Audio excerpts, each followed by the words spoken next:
And we have some breaking news here. Tesla, Bloomberg has learned, is looking into building a U.S. EV factory. It would be in partnership with China's electric vehicle battery maker, CATL. And according to Bloomberg reporting, Texas is a possible plant site for this factory. So again, I think, autonomous driving as a whole could be a multi-trillion-dollar opportunity over the next 5 years. So even, getting a small share of that market would be extremely meaningful for a player like Tesla. And we really see them as in the lead here. In this video, rumors that Tesla will be partnering with CATL to build a battery factory in the United States. Plus, Tasha Keeney of Ark Invest continues to bang the drum on the huge opportunity that autonomous robotaxis represent, the fact that Tesla appears to have an unassailable lead in this winner-takes-most market, the fact that this is a multi-trillion-dollar opportunity, the fact that the stock market seems to be completely ignoring this, and an interesting insight comparing the number of vehicles Tesla has on roads today collecting data to train their autonomous software versus everyone else. Spoiler alert, it's pretty embarrassing for everyone other than Tesla. And last chance to get your questions in for the latest exclusive Q&A on Patreon, this time only focusing on Tesla for a change. If you're not a member, you can join with the card in the corner or the link in the pinned comment. And we have some breaking news here. Tesla, Bloomberg has learned, is looking into building a U.S. EV factory. It would be in partnership with China's electric vehicle battery maker, CATL. And according to Bloomberg reporting, Texas is a possible plant site for this factory.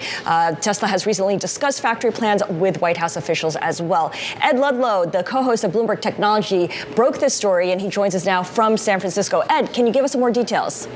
Yeah, so Tesla officials notified White House officials of this plan in the last couple of weeks, according to sources. The idea is that it is a new battery facility. Texas is a possible location for it.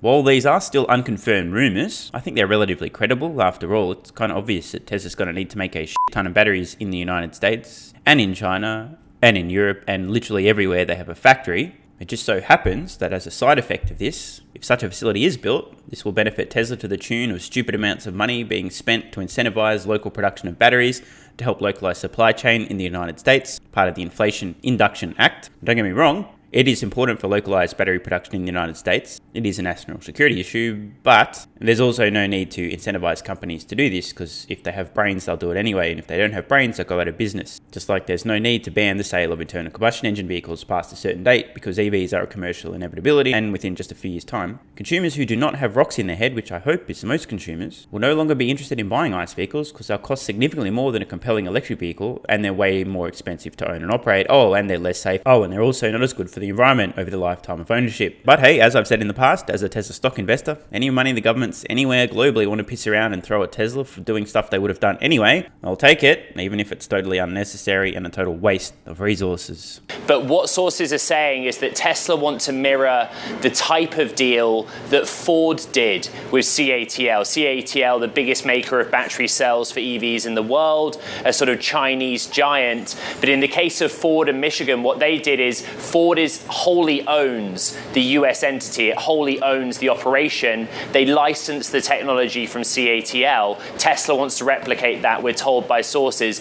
Interesting rumors here. I'm not exactly sure what Tesla would be licensing from CATL. Don't know the specifics. If anyone has any ideas or speculation, let me know in the comments below. But naturally, if Tesla has the option of owning the entire operation themselves, that's probably preferable.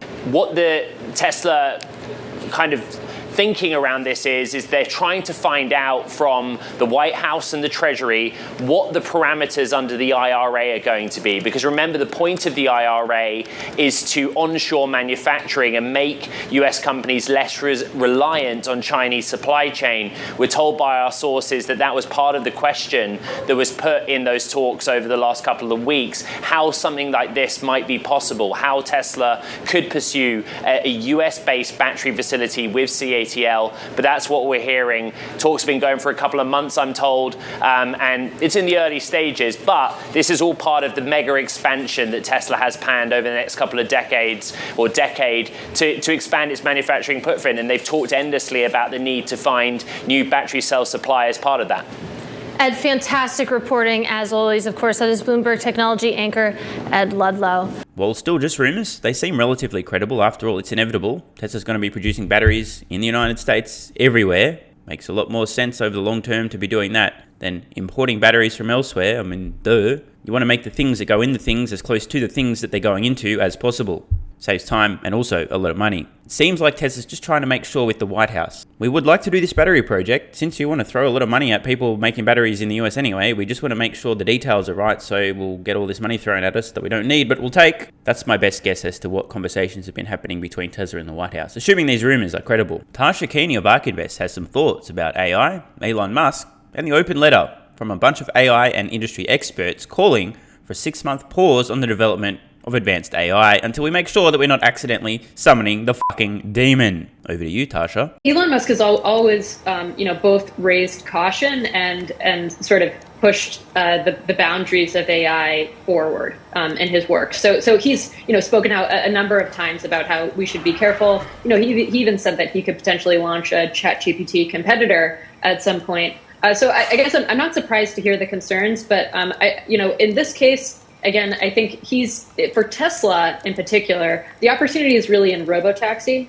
And we're actually seeing early signs that autonomous driving is already safer than humans. So at Tesla's Investor Day, they released the accident rate per million miles driven in the full self-driving beta software for the first time. This just popped up on screen. Let's take a look. Number of cars collecting data today. These are estimates from Ark Invest. Waymo, approximately 1,000 vehicles collecting data. Cruise, 500.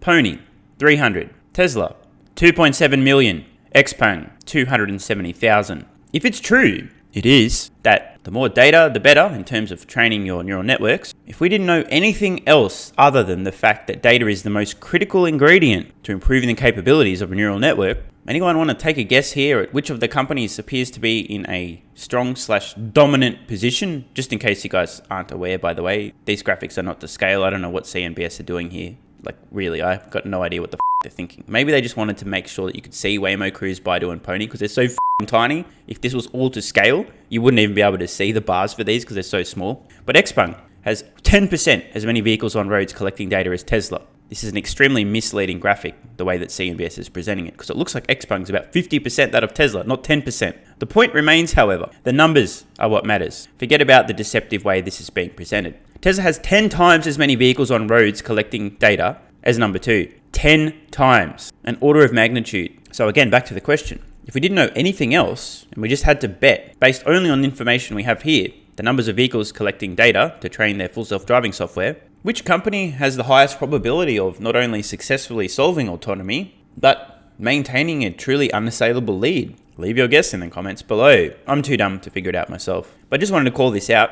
And remember, Waymo and Cruise are both operating in very small geofenced areas. It's basically a glorified party trick. You pre-map in HD. It's like a car on rails. It's literally bouncing LiDAR off objects to make sure nothing's moved. Oh, that tree's still there. That branch is exactly there. Oh, that's a thing I can't run into. Okay, great. I'm safer. You take this outside of its geofenced pre-mapped area, it's a death machine on wheels. Who wins generalized autonomy? Don't be fooled by the perception that Cruise and Waymo are further along in terms of solving this versus Tesla. They've just developed some cool party tricks. And don't get me wrong, there's a small market for these party tricks. If you happen to live in one of the areas like San Francisco or elsewhere where you're actually able to use these services, you can use these services. But from the business point of view, from the scaling this technology widely, if you don't have a generalized solution like Tesla's pursuing, you're in big trouble. It's not going to scale. You can operate in small geographies, local areas, whereas Tesla's approach, improve the capabilities of this software. The general solution, you don't need to pre-map in HD. The car can figure out what it's seeing in real time wherever you deploy it.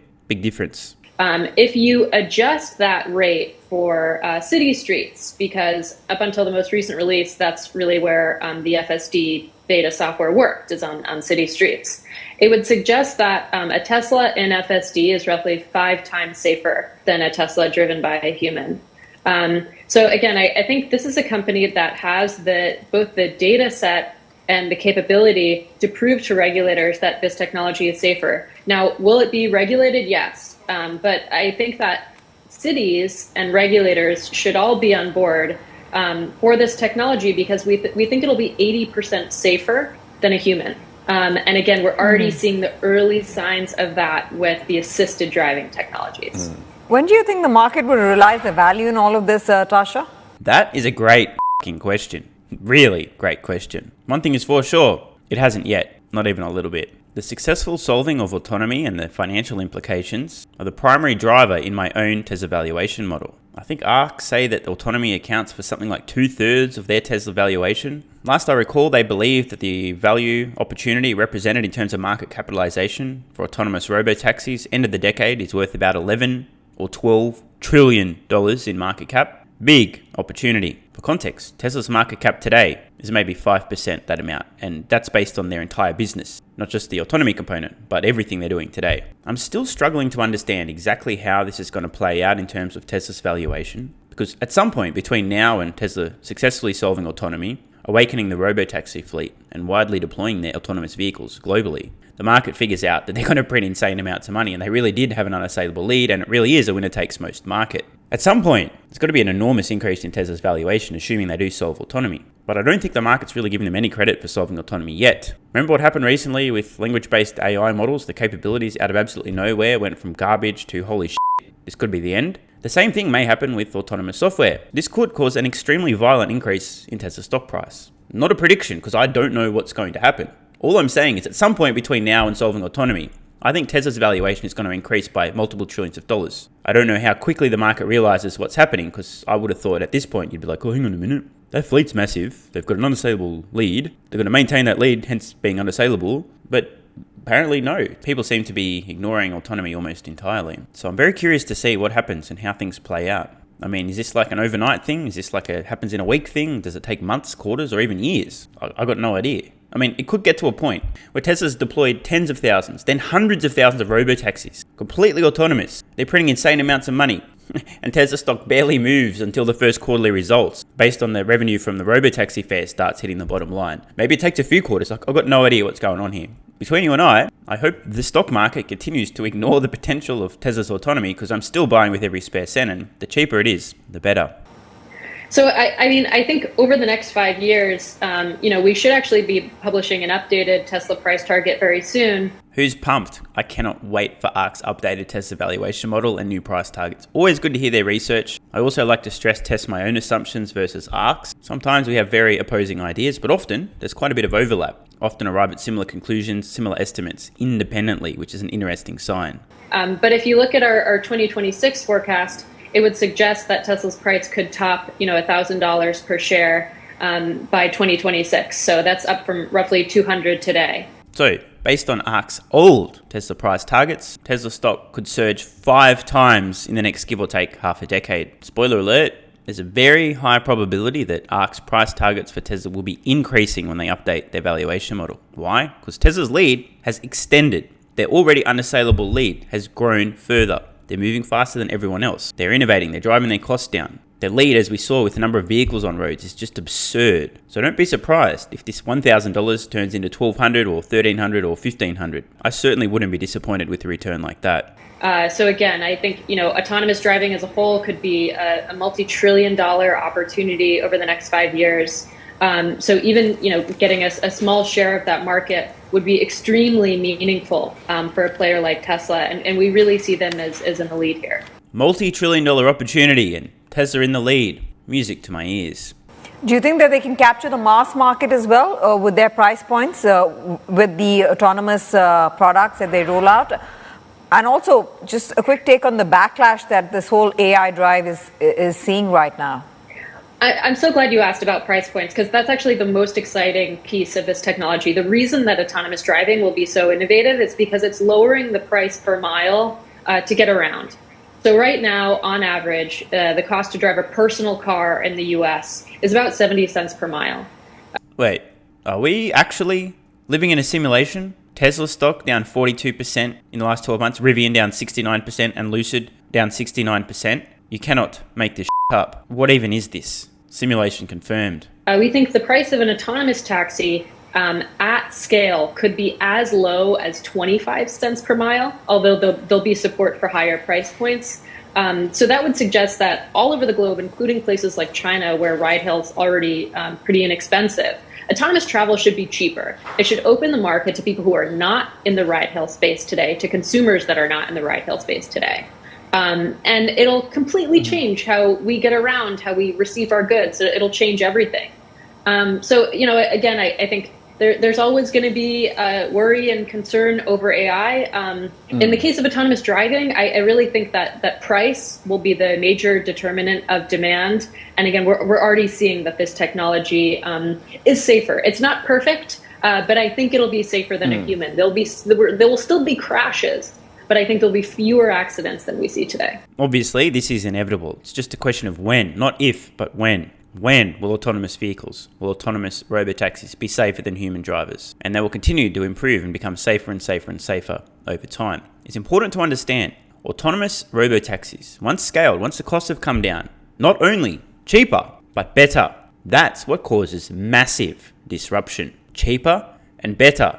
For some reason, I'm having flashbacks to Tesla's Investor Day 2023 when they were showing the plans to halve the cost, cheaper, of a compelling, better electric vehicle. It's probably nothing. I think a lot of people are massively underestimating the impact of autonomous robotaxis. They're not understanding the economics, and the economics will create a massive increase in demand. It's not just the economics though, it's convenience. For example, right now, I live in an apartment in a big city. You know how much a car space would be for me? Over $100,000 just to have somewhere to park a f***ing car. I don't own a car, don't need a car, but if I did, $100,000 just to park it. Alternatively, I could take about 420 quintillion rides in an autonomous robotaxi at 25 cents per mile and still have money left over. Then there's the convenience factor of travel. As I mentioned in the past, I'd much rather fly people to me to hang out with friends and family than to travel to them. I just can't be f***ed with the time. I do travel, but it is a pain in the dick. However, if I could hail a robotaxi, spend 5 or 6 hours in the robotaxi doing productive things because I'm not paying attention to the road, changes everything. I'm now no longer looking at wasting time traveling, but instead using time and being able to travel simultaneously. This really upends everything. Of course, not everybody thinks like me, probably a good thing. But the point that I'm getting at here, this really will be a transformative disruption. It's not an incremental improvement. This isn't akin to something like Uber, marginally disrupting taxis because it's a little bit more convenient and or cheaper and or better. We are talking about an enormous disruption. So please don't share this video with anybody, because if they hear about the opportunity that autonomy might represent and they see how far ahead Tesla is in terms of their fleet collecting data, maybe they'll start buying Tesla stock, and if enough people do that, the stock price might soar and then I'm not going to be able to buy at bargain basement prices. So just between us, all right? Good. Some things are best kept a secret. Other things, however, are just too good not to share, and Athletic Greens AG1 is certainly among them. I've been taking this stuff now daily for almost 2 years, 1 scoop once a day, every day, and I've never felt better. It's an incredible way to fill in nutritional gaps with 75 high-quality vitamins, minerals, and whole food source nutrients, plus digestive enzymes, prebiotics, probiotics, and adaptogens to help you cope with stress. Athletic Greens AG1 has just about everything you need to be feeling and performing your best. Plus, if you head to athleticgreens.com/SMR or use a link at the pinned comment, you get a 1-year free supply of vitamin D3 and K2. And there's a pretty good chance within a month or two, you'll be sharing this secret with everyone you know, because it's that good. And if for some reason you don't feel and perform better, there's a 90-day money-back guarantee, so what's the risk? Day after day, the testimonials continue to roll in from viewers of this channel. Here's one. AG1 has relieved my gut issues so that my IBS, for those that don't know, irritable bowel syndrome, is far more manageable. Imagine that. Improving your gut health, possibly improving your symptoms of IBS. Crazy idea, imagine that. It's almost like it's important to optimize your gut health. Hello, promotes gut health. Don't take my word for it or Athletic Greens AG1 word for it. Take this viewer's word for it. Supports immunity, boosts energy, and more. Let's continue with the testimonial. It's cleared my skin and it's elevated my mood. Not to mention my cognitive abilities at work. I'm running rings around my colleagues in terms of motivation and drive, and I'm only on my 2nd month. Thanks, mate, for getting me aware of this product. It's the dog's bollocks. Well, you're welcome, sir. This is the reason I continue to bang the drum on this stuff. I don't need the money. I'll take it. But I do want to have an impact on as many people as I can. And these testimonials keep me going. Almost everyone, not everybody, but almost everybody who tries Athletic Greens AG1 absolutely loves it, swears by it. And I can understand why. I've personally felt a massive increase in energy, mood, cognition. My exercise capacity has increased. A lot of these likely to be downstream effects of just giving my body everything it needs to be healthy and vital. So what are you waiting for? Head to athleticgreens.com/SMR or use the link at the pinned comment. Nothing to lose, 90-day money-back guarantee. The worst case, no change. And in the best case, you might feel better. If there's any people who happen to suffer from IBS who've already taken Athletic Greens AG1, let me know in the comments below. Has it improved your symptoms? Day after day, I continue to be surprised by some of these comments. I'm just reading what you guys are saying. Make of that what you will. So head to athleticgreens.com/SMR or click the link in the pinned comment. Start your daily health habit now and let me know how you're feeling in a couple of weeks. And don't forget, last chance to submit your questions for the Tesla only exclusive Q&A happening on Patreon very soon. If you're not a member, you can join Patreon with the card in the corner or the link in the pinned comment. I'll see you over there. Love ya.